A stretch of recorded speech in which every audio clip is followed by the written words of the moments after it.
1 month later, nakangiti ako habang nakatingin sa larawan namin ni Charles nung kasal namin. Nakapulupot ang kamay ko sa braso niya at malawak ang ngiti habang siya na may seryoso lang ang mukha. Pero kahit ganun ang reaksyon niya, hindi pa rin nababawasan kahit isang paligo ang gwapo niyang mukha. Tinignan ko naman ang wedding ring namin na nakasuot sa daliri ko. Ang saya ko to the point na sumisikip ang puso ko. Charles' gift in our wedding is this house, kung saan ako ngayon nakatira. I was just sitting here alone in my bedroom. Everything is so different. Marami akong happy expectation pagkatapos ng kasal, pero hindi ko inaasahan ganito. After the day of our wedding, nag-iba na ang pakikitungo sa akin ni Charles. Kung dati 15% pa lang ang pagiging masungit niya, ngayon 100.1% na. Pero lahat ng yon ininda ko para sa mama at kapatid ko.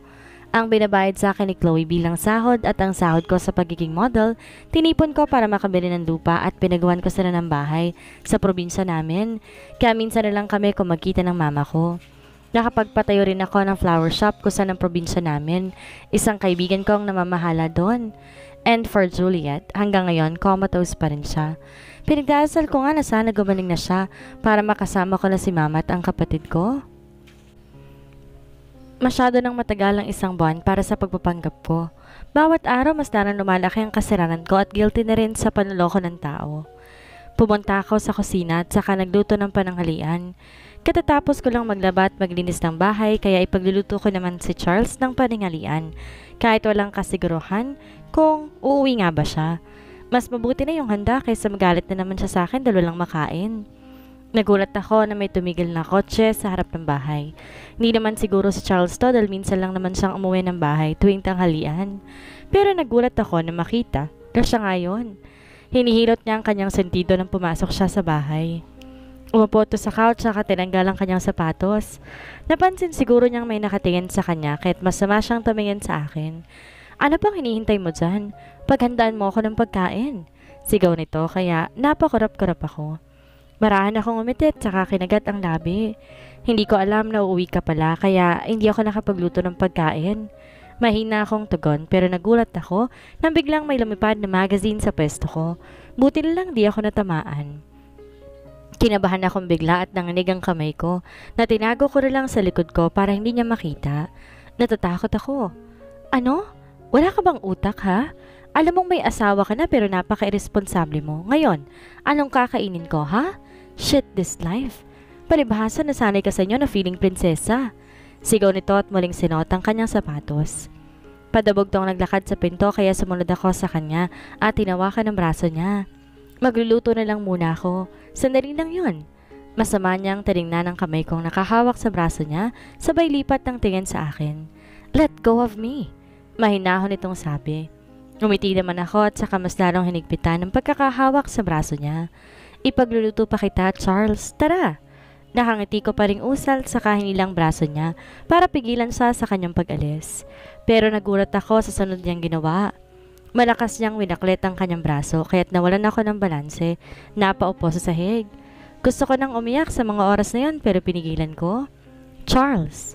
Pero hindi niya man lang ako tinignan kahit isang beses at nagtuloy-tuloy siya sa pag-alis. Iniwan akong nakaupo sa sahig. Kuya, lesson learned na. Nagluluto muna ako ng pananghalian bago umalis ng bahay. Kahit na minsan pag uwi ko walang bawas ang pagkain at hindi man lang nagalaw. Ininit ko na lang kapag gabi. Naghanda na ako para sa trabaho ko. May nag-offer sa akin na mag-modeling. Wala namang mawawala kaya sinubukan ko hanggang sa nagustuhan ko na siya. Sinarado ko ng pintuan sa gate sa kanilak ito. Nagtaksi lang ako papunta sa tinarbahuhan ko. Pagkatapos ko pa lang sinalubong na ako ng mga trabahanteng busy sa kanilang trabaho. Marahan akong umiti at saka pumunta na sa saktong palapag kung saan naroon ng photoshoot. Juliet, buti naman at nakarating ka na. After 1 hour, ikaw naman ang isasalang. Tumango ako at saka dumiretso sa dressing room. Naroon ang ilang model kasamang kanilang makeup artist na inaayusan sila. Umupo ako sa aking pwesto, saka naman pagdating ng makeup artist ko. Sinimulan niya ng ayusin ang buhok ko, sunod ay ang mukha ko. Marami pa siyang pinaglalagay na hindi ko alam kung anong pangalan. Tada! Perfect! Di pa rin talaga ako sanay kapag naayusan ka, Juliet. You're so pretty. Ngumiti ako at nagpasalamat. Pagkatapos no, nagsuot na ako ng outfit ko. I wore black tube na kitang-kitang pusod ko at saka mini skirt. Sobrang ikli pero nasanay na rin siguro ako. Nung una hindi pa talaga ako komportable pero nasanay na rin. Minsan nga two-piece bikini pang minomodel ko. Pwesto, pwesto! Utos ng photographer kaya naglakad na ako sa harap. Kita kong ibang napahinto pa sa kanilang ginagawa para lang mapanood ako. Nasanay na rin ako sa mga ganyan. Okay, 1, 2, 3. Kumislap ang flash nito mula sa camera. Good job, Juliet. Iniba kong muli ang posisyon ko. Ganyan nga. Seryosong mukha ko habang nakatingin sa camera. Gamit ang kanang kamay, hinawakan kong labi ko. Sumenyas ng okay sign ang photographer kaya't lumapit sa akin isang babae para i-retouch ang mukha ko. Ilang sandali pa, pinapasok na ako ng lalaking partner ko. He is Finn, isang sikat na modelo. Nakasama ko na siya sa ibang photoshoot kaya medyo magkakilala na rin kami. Nakapatalo lang siya ngunit walang pang itaas. Sanay na rin akong makakita ng mga abs tulad itong nasa harap ko ngayon. Pwesto! Sigaw ulit ng photographer. Kinawit ko isa kong kamay sa batok niya habang isa naman nakahawak sa kanyang abs. Magkadikit ang aming katawan. Nakatingin siya sa akin na nakakatunaw habang ako naman tutok sa camera habang seryosong mukha. Wow! Nice chemistry! Perfect! Komento ng photographer. Nakailan pang kuha sa mga iba-ibang anggulo bago natapos. Ang galing mo talaga, Juliet! Puri ng manager namin. Nang umiti naman ako at nagpasalamat.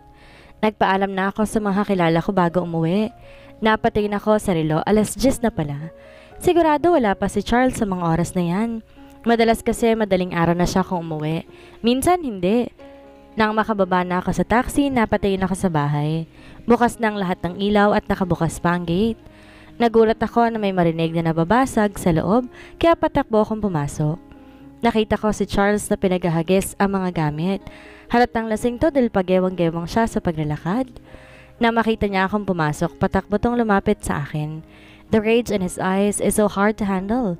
I don't know the reason why he is fuming mad. Mas lalo tong nagalit na makitang pumasok ako sa bahay. Malalaki ang hakbang na lumapit to sa akin. Ang basi ang susuntukin ako kaya napapikit ako habang nanginginig ang tuhod. I'm so scared. Charles? My tears fell down. My tears pooled. I can't stop my tears from falling down to my cheeks. Basta't ang alam ko lang, patuloy na umagos ang luha ko sa sobrang takot. Akala ko'y may tatama ng kamao sa mukha ko, pero nakarinig ako na malakas na kalabog at ang mahihina niyang mga mura. My heart pounds so fast na hindi ko kayang humarap man lamang ni isang beses. Baka pag pumikit ang mata ko at saka naman niya ako, tuloy akong masundok at ayoko mangyari yon. I avoided my eyes when I saw him looking at me intently. As if he was reading my eyes. I can't. I just can't look at his eyes. He walked near me but all I can see is fear. For this man? No. Please? I stutter. Hindi pa rin tumitigil ang pag-agos ng luha ko. Now as I watched him closely walk on me, all I could see is a beast ready to attack his prey. I stepped backward but all I could feel is the cold wall behind me. I wanted to run away. I wanted to push him but my heart was telling me different. I just closed my eyes, hoping that he wouldn't hurt me. I prayed so hard. Pagsalitaan na niya ako masama, wag lang niya ako sasaktan ng pisikal. Nagulat ako nang maramdaman ng kanyang noo na nakadikit sa noo ko. I opened my eyes and our eyes met. Tayong paghinga lang naming dalawa ang narinig ko. We were just staring at each other for about a minute. No one tried to make a move. No one tried to blink even once. He leaned closer to me. So close that I already felt his lips glued with mine. It takes seconds before I respond. It was a passionate kiss. Good thing he is already calm, but still, I can taste alcohol on his mouth. Nakakalasing tuloy. From a passionate kiss, it became intense. He showered me with his kisses. His hand snaked around my waist so he can pull me closer to him. Gusto kong huminto pero ayoko. Nakakarito, diba? The aircon was open but all I could feel is our burning pleasure. Nagulat ako na itigil niyang paghalik sa akin. His eyes is twinkling while watching my naked body. I felt so shy so I decided to cover my body but he stopped me. I am sorry for what I've done earlier. I want you. Now. He kissed me again hungrily. Lasang-lasa pa rin hanggang ngayon ang ininom nitong alak. Now I just realized that I'm like a mistress. Kasal siya kay Juliet but I am not Juliet. Sabihin nang magkamukha nga kami but I'm still not her. He was married to Juliet, not to Cassandra. Kaya kahit anumang gawin ko, kahit sino man makaalam na sitwasyon ko, kabit ang tawag dito and I don't want to be a mistress. If only I have a choice, I would choose a better option, not this. Napahinga ako ng maluwag na mapansin, nakatulog sa dibdib ko si Charles. He's not moving. Maingat ko tong hiniga sa kama. I stared at him for a while before getting up. Sinuot ko ang damit ko. I entered his bathroom. Kumuha ko ng palanggana at saka ng bimbo. Pinunasan ko ng maligamgam na tubig ang mukha ni Charles at ang katawan nito. I always do this to him if he gets home drunk. Kahit man lang dito magawa ko ang responsibilidad ko. Kahit nakapagising niya, he doesn't know what I did to him. I sat beside him, looking at his face. Kailan kaya matatapos ang lahat ng to? I want it sooner. Gusto ko nang makalayo sa kanya. The sun rays from the outside touched my face kahit nagising ako. I looked beside me and see nothing. I always feel lonely with this big bed. Inayos ko muna ang bedsheet bago napagdesisyon ng maligo. Charles is probably on his way to their company. Maaga pa lang umaalis na yon para magtrabaho and his other reason is he doesn't want to see me early in the morning. Nakakasira daw ng araw. I massaged my temple when I felt my head throb. Pagkatapos ko mag-ayos ng sarili, bumaba na ako para pumunta sa kusina. Charles was not there. He's not home, as expected. Napabuntong hininga ako habang pinaparibot ang tingin sa buong bahay. Ito ang regalo sa akin ni Charles pagkatapos namin ikasal isang buwan na nakakalipas at totoong bumukod na ako sa mommy ni Juliet. Ito yung bahay na niregalo ni Charles na wala man lang masayang nasaksihan sa pagkasama namin. Kung uuwi man siya dito, puro lang kami away. Minsan nakakasawa na rin. Nabalitaan ko rin di pa nagigising ang totoong Juliet.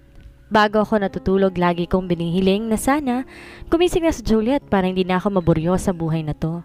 Pero na rin, hindi ko na makita pa si Charles kahit kailan.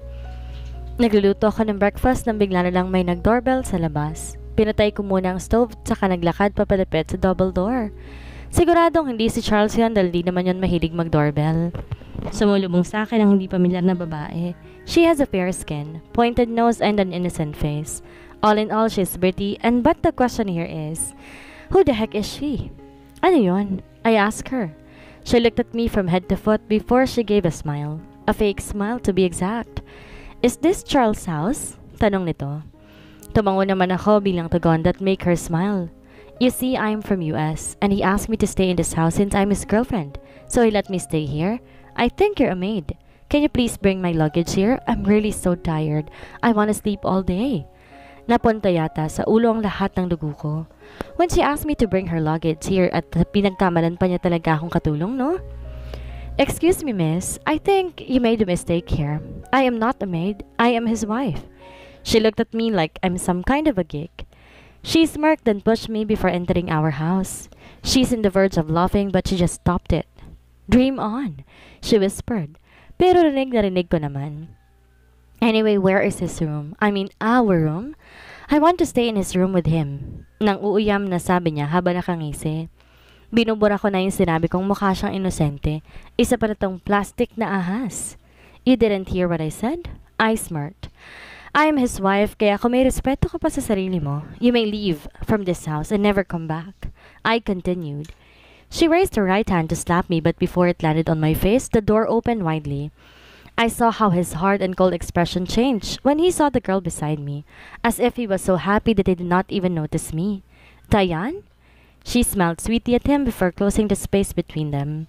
I can see clearly the longing and love in their eyes. They look so happy and here I am, watching my husband kiss his girlfriend, his true love. I feel betrayed, but who am I to feel this anyway? I am just a substitute wife, nothing more, nothing less. I should stop myself feeling this way. It's not good to me. I inhaled, before smiling widely even if it hurt so much. Paano pa kaya kung ang totoong Juliet ang makikita ng ganito? Charles! I cursed myself when I stuttered. They stopped kissing before he looked at me dangerously. Oh, hi there. Did you already bring my luggage upstairs? Diane asked. My smile faded because of it. I am not a maid. I said serious. By the way, honey, who is she? Malambing na tanong ni Diane habang nakapulupot ang kanyang braso sa basok ni Charles, habang kamay naman ni Charles ay nakahawak sa bebang ni Diane. He just looked at me once before avoiding his gaze and pulled her closely. She's just a maid here, honey. Don't be jealous. His words are like 1,000 knives stabbing my heart. My heart ached. Tears fall from my eyes, but I wiped it quickly before giving them a wide smile. I gotta go. Parang may kung anong bagay ang bumara sa lalamunan ko. Hindi pa naman sila nakakapagsalita mabilis kong naglakas punta sa kwarto ko. Napasandal ako sa pintuan at kusang tumulong luhang kanina ko pa pinipigilan. I'm hurting. My heart is bleeding. I don't know how to handle it and I don't know why I'm feeling this way. I let out a heavy sigh. Ayos lang yan, Cassandra. Konting tiis na lang, matatapos na rin to. Babalik na ulit sa dati ang lahat. Walang Charles, walang sakit. My heart ached because of that. But it just shrugged it off. I prepared my things. May shoot kami ngayon kahit kailangan ko na magmadali para hindi na malate. Bumaba ako pagkatapos magayos. Nakita ko sila sa sala nanonood ng TV. Nakaakbay si Charles kay Diane. Habang nakadantay naman ang ulo ni Diane kay Charles kaya tumatawa silang dalawa dahil sa pinapanood. Ang sweet lang. Sa sobrang sweet nga ang sakit na sa mata. Naglakad ako sa harap nila pero parang hangin lang na dumaan dahil hindi man lang ako nakita. O nakita talaga nila ako pero hindi nilang pinansin. Sino nga ba ako? Maid lang naman ako para pansinin pa. Nakatulala lang ako sa harap ng aking reflection sa salamin habang inaayos din ako ng makeup artist. Hindi ko dapat sinasali ang problema sa nangyayari sa buhay ko dito sa trabaho. Ako si Cassandra, ang babaeng hindi marunong sumuko. Ano naman kung nasa bahay ang kabit ng asawa ko, magiging masaya na lang ako para sa kanila? Ganyan nga, Cassandra. Hindi ka pinalaki ng mama mo para maging makasarili at maging mahina lamang? Nabaling ang atensyon ko sa makeup artist na magsalita ito. Uy girl, balita ko may bago kang partner ngayon At grabe, ang gwapo. Kinikilig na usal ng baklang nag-aayos sa akin nang umiti ako sa kanya. Di naman nasabi sa akin ni Manager Grace. Tugon ko. Makikita mo siya mamaya pagkatapos natin dito. Kanina pa yung nasa set Tumango naman ako. Excited ako magkaroon ng bagong katrabaho kaya't napangiti ako. Ang theme ng shoot ngayon ay beach. Kaya nakasuot ako ng two-piece na bumagay talaga sa kulay ng pula sa maputi kong balat. Lumabas naman ako sa fitting room. Halos lahat naman silang napatigil sa kanilang ginagawa habang nakangangapa mga bibig. Literally, ngumiti lang ako sa kanila ng marahan saka lumapit na sa set. Naroon si Manager Grace kasamang lalaking bagong partner ko daw. Nakatalikod to sa akin kaya hindi ko makilala ang muka. Manager Grace. Tawag ko dito kaya napabaling ang atensyon niya sa akin. Juliet, you look so dashing and hot. Puri niya kaya namulan naman ako. By the way, this is your partner, Juliet. Dugtong pa nito at saka pinaharap sa akin ang lalaking halos isang buwan ko nang hindi nakikita. Malawak ang kanyang ngiti habang masayang nakatingin sa akin kaya napangiti ako. Jacob! Mabilis akong tumakbo papalapit sa kanya at saka niyakap siya. Naramdaman ko pang parang natigilan siya sa ginawa ko pero ilang segundo lang, himakap na rin siya sa akin pabalik. Jacob, ikaw pala yan. Kamusta ka na? Masayang tanong ko rito. Narinig ko naman ang ilang singhapan ng mga nakasaksi sa nangyari. He pat my head before smiling at me widely. Ayos lang, ikaw, kamusta ka na Mas lalo akong gumaganda Puri niya kaya tinampas ko ang kanyang braso. Bolero? Wait, so magkakilala kayo? Naguguluhang tanong ni Manager Grace habang palipat-lipat ang tingin niya sa amin ni Jacob. Sabay naman kaming tamango ni Jacob sa kanya. She's actually my ex, sagot ni Jacob. That's great. Magandang chemistry to. Hindi na kayo mailang sa isa't isa kung nakamove on na kayo? Teka, nakamove on na nga ba?